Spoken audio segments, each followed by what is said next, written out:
Hello, देखो आपका class 10 maths पहला चैप्टर है रियल नंबर और इस रियल नंबर में पहला टॉपिक है यूक्लिड डिवीजन लेमा। तो आप भूल जाइए कि अभी क्या होता है यूक्लिड डिवीजन लेमा। मानिए कि मैं दो नंबर चूज कर रहा हूँ। मानिए कि एक नंबर है a बराबर 9 और दूसरा नंबर मैं ले रहा हूँ b बराबर 2। अब मैं इसको सिंपली डिवाइड कर रहा हूँ, a में 2 से डिवाइड कर रहा हूँ। तो a में 2 से डिवाइड करने तो मैंने क्या हो गए 2 चौके 8 और 9 में से 8 गए। तो हम सभी को पता है कि जो यहाँ पे आता है इसको अपन क्या बोलते हैं कॉसन। और इसको मानिए कि हमने क्यू अच्छे से दिया लिखा है और ये जो आया ये क्या कहलाता है रिमाइंडर और हमने इस रिमाइंडर को आर अक्षर से लिखा।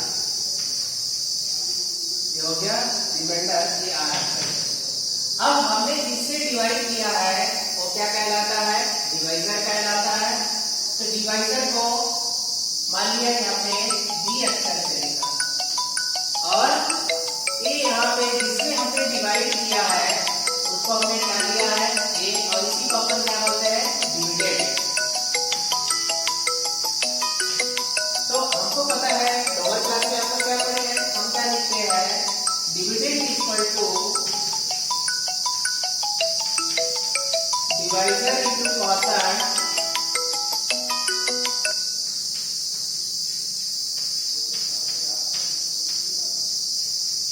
Plus remainder.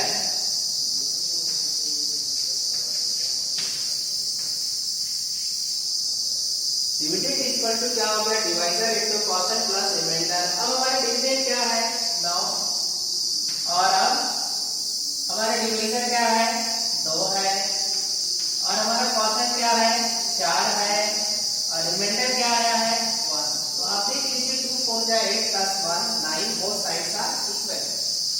अब अगर हम इसी को अक्षर में लिखे तो आप देख लीजिए कि जो अक्षर आया है वो a बराबर 9 का हमने क्या दिया है 9 किसके बराबर है a और 2 क्या हो गया यहाँ पे b आ गया और 4 क्या हो गया a q हो गया और यहाँ पे आ गया r। तो इसी को हम अक्षर में लिखे तो कैसे लिखे हैं a equal to bq plus r। अब हम एक अक्षर और लेने एक और क्वेश्चन लेने मानिए कि हम इसी 9 में 9 बराबर क्या हो गया a बराबर 9 और b बराबर क्या हो गया a 2। अब मानिए कि b बराबर हम ले रहे हैं 3 और 9 में हम 3 से डिवाइड करते हैं। तो 9 में 3 से डिवाइड करने से क्या हो गया 3 या 9 माइनस 9। अब देख लीजिए आप रिमाइंडर कितना आया है 0। रिमाइंडर 0 है और ये हमारा हो गया q, ये हो गया r और हमारा है a और ये है b। फिर अपन इसी को लिखेंगे तो कैसा हो जाएगा हमको पता है इसी फॉर्म में लिखेंगे तो फिर क्या हो जाएगा 9 इक्वल टू क्या आ गया 3 इंटू 3 प्लस 0। तो अब आप ये दोनों केस में देखिए कि यहाँ पे जो डिवाइजर है 2 है और ये रिमाइंडर 1 है। तो ये हमेशा रिमाइंडर का वैल्यू किससे कम आ रहा है डिविजन से कम आ रहा है। अब देखिए दूसरी स्थिति में देखिए क्या हो रहा है कि हम जब 9 में 3 से डिवाइड करते हैं तो रिमाइंडर क्या आ गया 0। तो यहाँ से क्या पता चल रहा है रिमाइंडर या तो 0 होगा और अगर 0 नहीं है तो फिर क्या हो सकता है कि ये जो डिवाइजर की वैल्यू है उससे कम आएगा। इसका मतलब क्या हो रहा है कि जो है r is less then p और रिमाइंडर क्या हो सकता है 0 इक्वल टू r 0। इसका मतलब क्या हो गया कि 0 रिमाइंडर क्या होगा या तो 0 से बड़ा होगा या तो 0 के बराबर होगा और ये दोनों को मिला के हम लिखेंगे तो क्या हो गया यहाँ पे आके b। ये कंडीशन आ रही। कंडीशन का मतलब ये हो रहा है कि या तो रिमाइंडर जो है वो डिवाइजर से कम आएगा या तो फिर रिमाइंडर 0 आ जाएगा। अब मैंने आपको यहाँ पे क्या टॉपिक लिखा है यूक्लिड डिवीजन लेमा। तो आप यहाँ पे देख लीजिए यहाँ पे क्या हो रहा है। अगर मैंने यहाँ पे भी इसको भी लिख दिया तो a इक्वल टू क्या हो रहा है bq प्लस r। अब यूक्लिड डिवीजन लेमा ने क्या बोला कि गिवन पॉजिटिव इंटीजर। अब देखिए इसी को given positive integer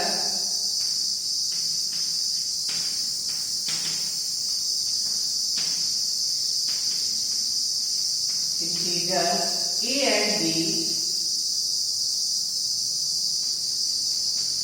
A and B are small letters A and B. There exists unique integer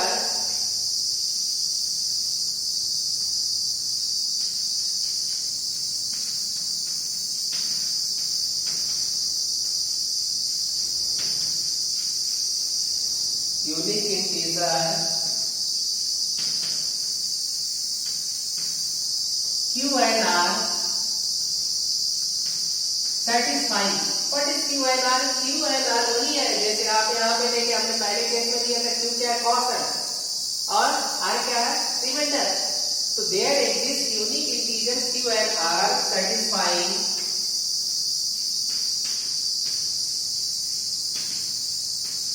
condition क्या हो गया A equal to BQ plus R और यहाँ पे कंडीशन आ गई कि 0 is less than equal to R is less than B.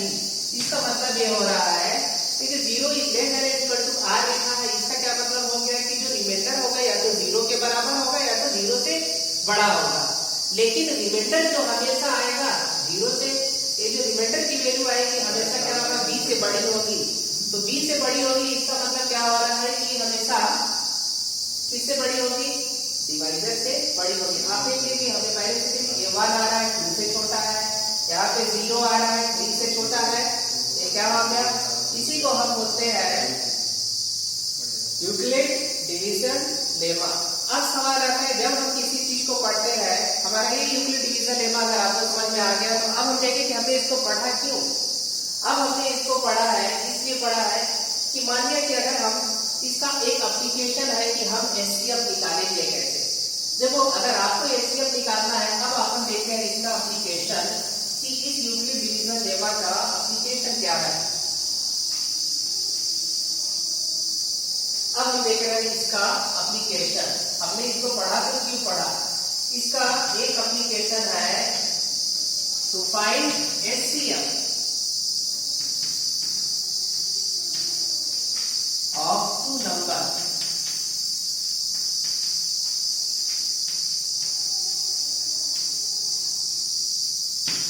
To find HCF of two numbers.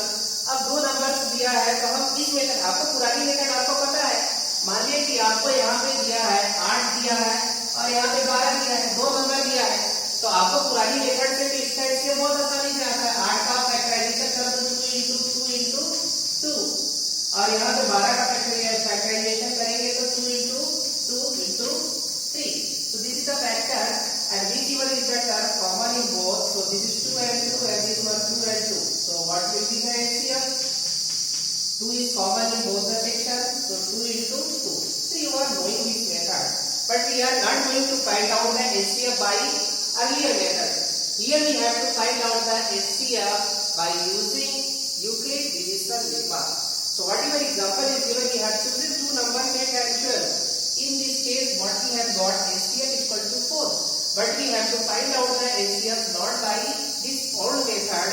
We have to use this method by what method? Euclid division lemma. How to use this method? So we can take these two numbers like that. Suppose we have taken A equal to 12 and B equal to that is 8. It means A is dividend and B is divisor. So we will write. So what is this is the dividend. We have taken 12 as a dividend and 8 as a divisor. So clear? 8 is divisor. So we are knowing that this method how to divide this one. So if we will divide it 12 by 8. So what we will get? 8 multiplied 8. So 12 minus 8, that is 4. So this one is the Q, and this one is the R, and this is the A, and this one is the B. So what is our Euclid division lemma? A equal to BQ plus R. So we have to write down the values. So 12 is equal to that is 8 into 1 and plus 40 the remainder 4. So you can calculate this 8 1 8 plus 4 12. LHS and RHS are same, but we still not find HCF. So earlier, what is the divisor? 8. What is the remainder? 4. Now we will divide this 8 by 4. So we have to divide 8 by 4. what we have got? 4 2s are 8. So look it, what we have got remainder in this case. If we are taking a equal to 8 and b equal to 4, so then what is the quotient? Quotient is the 2 and remainder is the 0. So if we will write in the form of Euclid division lemma, so it will be written in this form like that: 8 equal to 4 into 2 plus 0. So look it, 4 to the 8 plus 0. So by what number we are dividing 8 getting 0? That is 4. So if we will divide 8 by 4, so we are getting remainder 0, where 0 is coming, and what is the divisor? That is called SCF. So what we have got? SCF equal to 4. So look in the earlier method what we have done. Here we have done it by factorization method, but here we have used this Euclid division lemma. So what we have got? SCF equal to 4. In case if it is not becoming 0, it is coming something else. So you have to go further, where dividing the divisor remainder is 0. That will be the SCF. So what we have got? SCF equal to 4. This is the method. Same method you can apply for the bigger number. So what is the bigger number? Suppose we are taking 455, 455 and 42. Again we are taking two numbers. This is the one example. What we have taken? 12 and 8. Suppose we are taking, this is the one example, and for the second example, look it, 400, we have taken another number, that is a equal to 455, and b equal to, we have taken b, that is 42. So look it.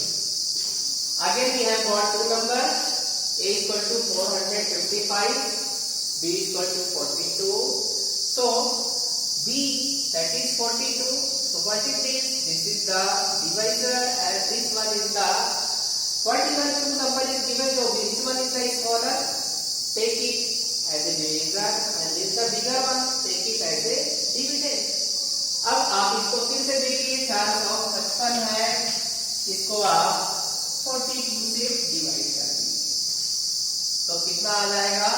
42 बचा 42, 5 में से 2 गए 3, और bring down is 5. So look it, what is happening? 35 is less than by 45 is less than 35, 35 is less than 42. तो यहाँ पे क्या हो जाएगा? एक 0 हो जाएगा. अब यहाँ पे फिर यहाँ पे भी आ गया 0, तो क्या हो गया? 35. So 45 0 to 0, and this one is the 35. So what will be, this can be written in this form or in the application form like the Euclid division lemma, that is 455, that is 42 into 10 plus 35. Clear? Again, अब देखो divisor है हमारा 42 और this is the quotient, this one is the remainder, this is a and this is the b. So we have written this in the form of a equal to bq plus r. फिर हमको क्या करना है? एक step, अभी हमारा reminder 0 नहीं आया है, फिर हमको क्या करना है? 42 में 35 का डिवाइड करना है. तो अब अपन क्या कर रहे हैं? 42 में हम 35 से डिवाइड कर रहे हैं, तो यहाँ पे 1 टाइम जाएगा 35, 42 माइनस 35 कितना आ गया? यहाँ पे 10 माइनस 7. तो ये क्या हो गया? q, और this is the r, and what is the a, and this one is the b. Again we have to apply this a equal to bq plus r. So it can be written what? Again this step will be written what? 42 equal to 35 into 1 plus what is the remainder? 7. Remainder is 7. तो इससे अभी भी reminder 0 नहीं आया है. अब अपन क्या करेंगे? फिर एक बार जो ये डिवाइजर है इसे रिमाइंडर का डिवाइड करेंगे.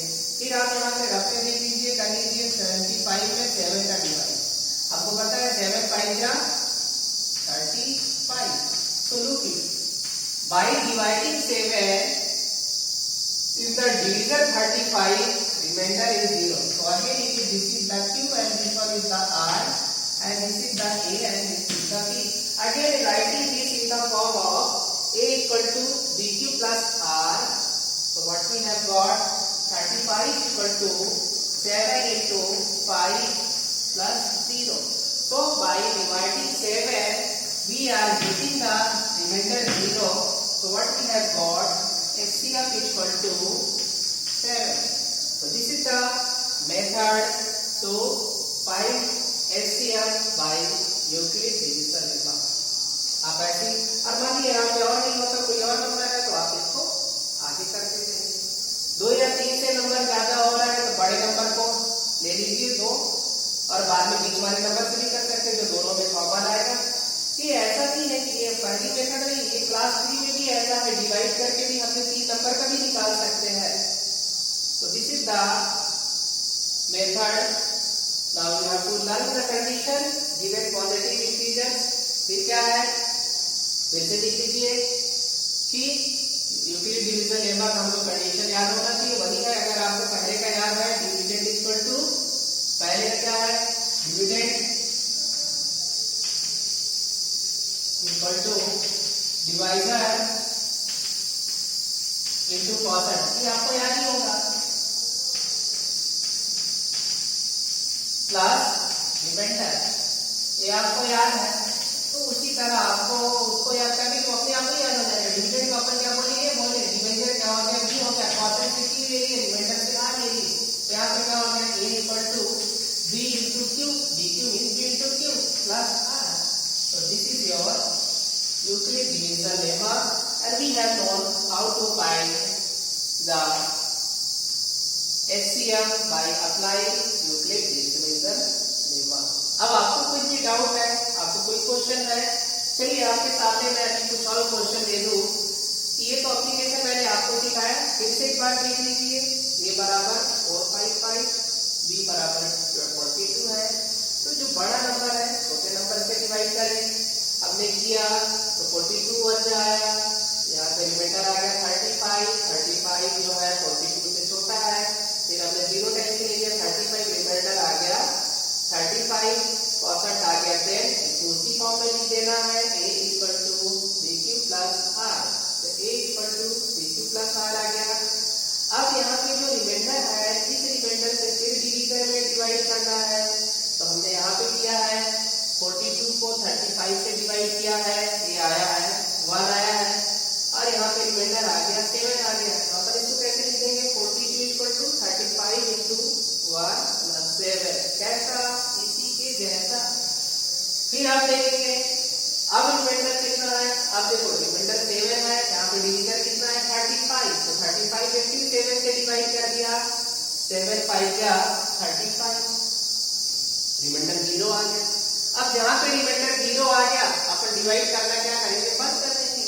और जिससे डिवाइड, कौन से डिवीजन से डिवाइड करने से रिमाइंडर 0 आया है 7 से, तो वही क्या कहलाता है, HCF. तो क्लियर आई थिंक. तो अब आप देखिए कुछ एग्जांपल देख लीजिए. इसमें आपकी ही बुक का आप पहला क्वेश्चन देख लीजिए एक्सरसाइज का.